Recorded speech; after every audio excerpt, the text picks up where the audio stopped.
Bien. Toujours en ayant donc le texte, la ligne bien sélectionnée, on va maintenant modifier la transformation. On va commencer par le gris. Et vous allez prendre, vous allez cliquer sur le mot transformation en ce qui concerne le fond gris. Vous allez cocher la case aperçue. Bon, si on ne peut pas la cocher, en général, c'est qu'on a oublié de sélectionner l'objet.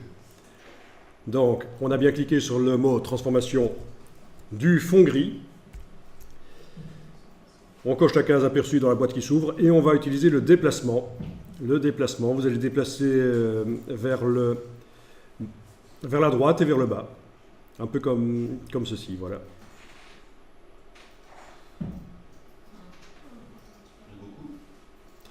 Non, pas de beaucoup. Il faut que ça reste encore collé. Il faut que le fond gris reste encore un peu collé aux lettres.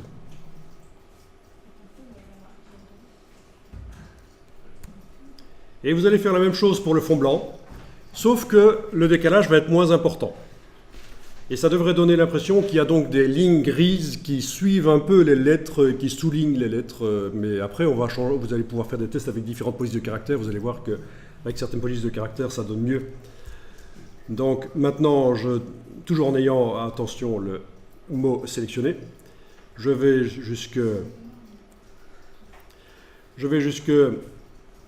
la transformation du fond blanc. Chaque fois cliquer sur aperçu en fait. Et oui, il faut cliquer sur aperçu. Vous décalez le fond blanc, voilà. Et vous obtenez un effet qui peut vraiment être intéressant en graphisme. C'est un truc connu depuis bien avant l'infographie, cet effet spécial. Comme s'il y avait une épaisseur qui a la couleur du papier.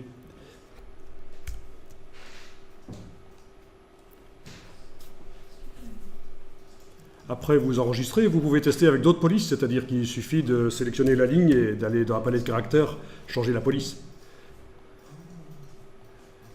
Voilà, sélectionner la ligne. Et dans menu fenêtre texte caractère, elle était là.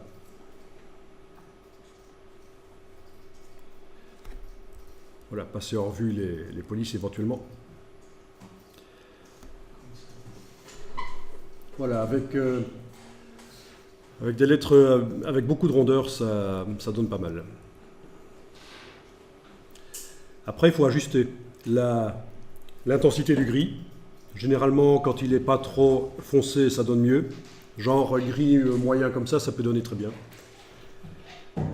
Allez modifier l'éloignement du fond gris par rapport aux lettres et l'éloignement du fond blanc.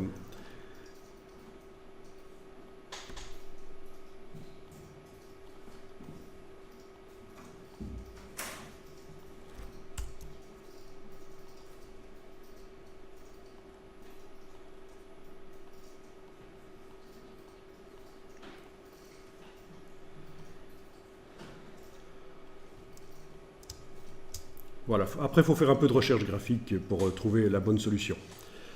Alors, pour ne pas perdre trop de temps, l'astuce, je vous l'ai donnée la semaine passée, mais je vous la montre ici réellement.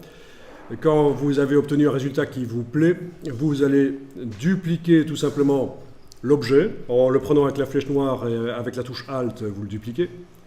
Et sur ce duplicata, vous allez continuer le test. Donc, vous allez essayer par itération successive d'améliorer le design, mais jamais en effaçant ce qui était déjà bon.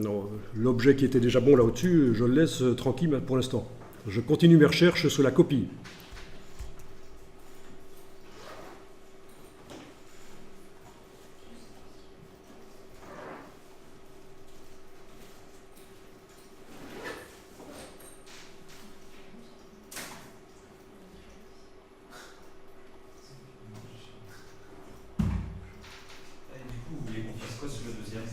Donc l'idée ici, c'est que sur le deuxième, sur la copie, on essaye d'améliorer le design.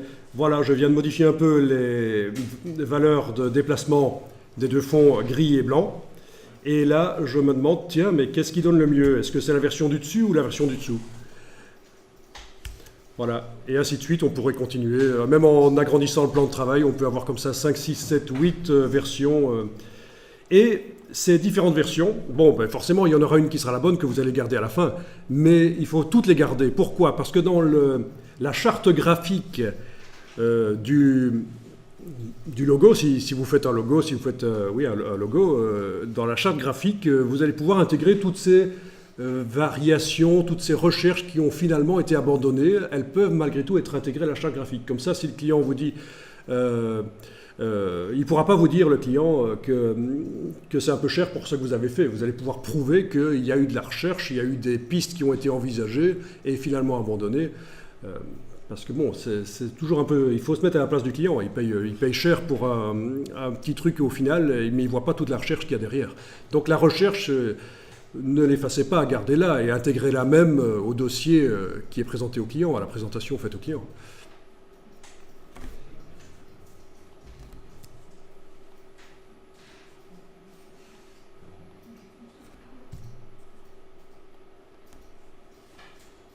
Et vous pouvez même lui dire pourquoi, évidemment, vous avez envisagé ça et finalement ça a été abandonné. Bon, ben ici, évidemment, c'est juste un petit texte, mais pour des travaux plus importants, c'est une bonne démarche.